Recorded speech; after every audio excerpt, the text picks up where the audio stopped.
Intuition or guidance. In all thy ways acknowledge him, and he shall direct thy paths. There is nothing too great of accomplishment for the man who knows the power of his word, and who follows his intuitive leads. By the word he starts in action unseen forces, and can rebuild his body or remold his affairs. It is, therefore, of the utmost importance to choose the right words, and the student carefully selects the affirmation he wishes to catapult into the invisible. He knows that God is his supply, and that there is a supply for every demand, and that his spoken word releases this supply. Ask, and ye shall receive. Man must make the first move.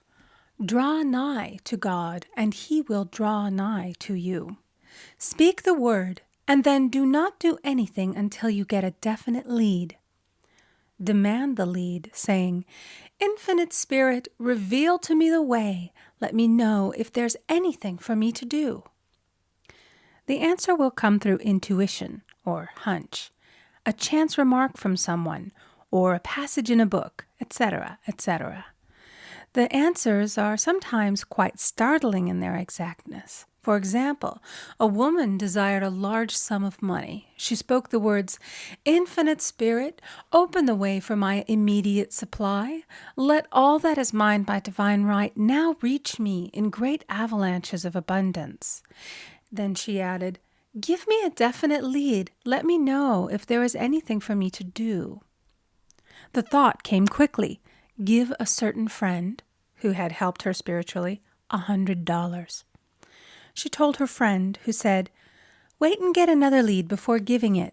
So she waited, and that day met a woman who said to her, I gave someone $1 today.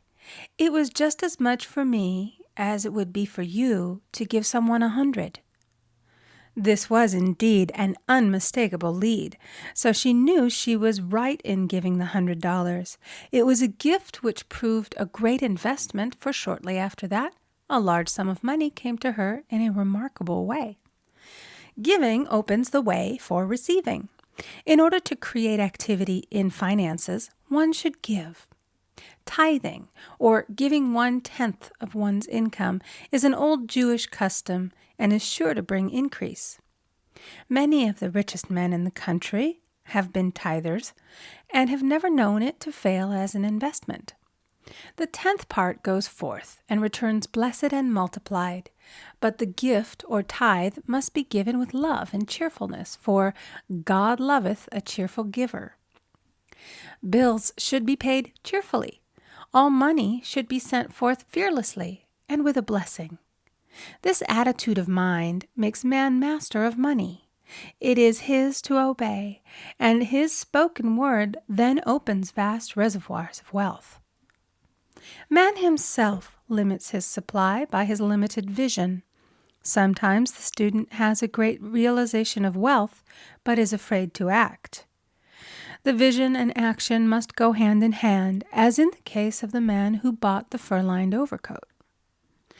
A woman came to me asking me to speak the word for a position. So I demanded, Infinite Spirit, open the way for this woman's right position. Never ask for just a position. Ask for the right position, the place already planned in divine mind, as it is the only one that will give satisfaction. I then gave thanks that she had already received, and that it would manifest quickly. Very soon she had 3 positions offered her, 2 in New York and 1 in Palm Beach, and she did not know which one to choose. I said, Ask for a definite lead. The time was almost up and was still undecided when one day she telephoned. When I woke up this morning, I could smell Palm Beach. She had been there before and knew its balmy fragrance. I replied, Well, if you can smell Palm Beach from here, it's certainly your lead. She accepted the position, and it proved a great success. Often one's lead comes at an unexpected time. One day I was walking down the street when suddenly I felt a strong urge to go to a certain bakery a block or two away. The reasoning mind resisted, arguing, "There's nothing there that you want." However, I had learned not to reason, so I went to the bakery, looked at everything, and there was certainly nothing there that I wanted. But coming out, I encountered a woman I had thought of often and who was in great need of the help which I could give her. So often, one goes for one thing and finds another. Intuition is a spiritual faculty and does not explain, but simply points the way.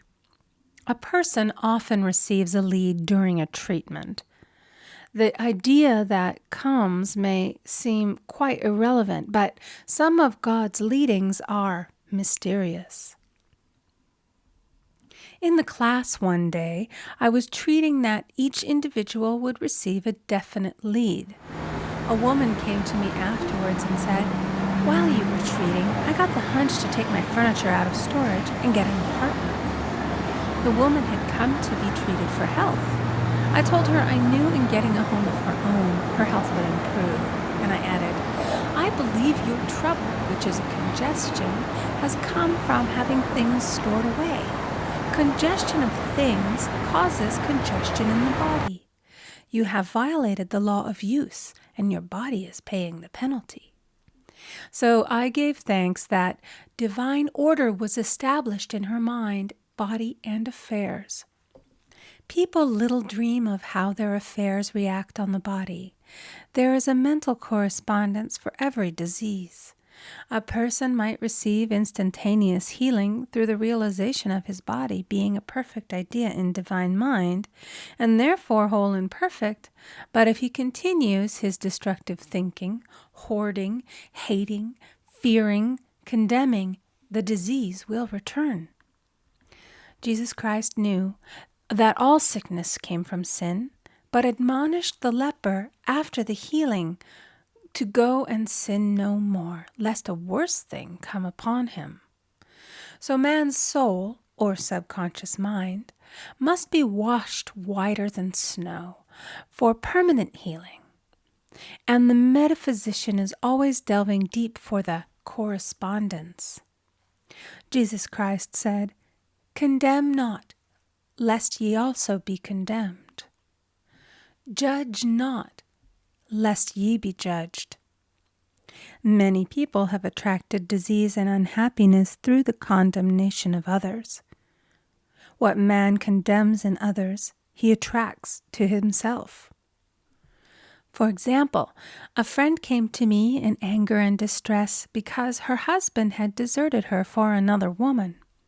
She condemned the other woman and said continually, "She knew he was a married man.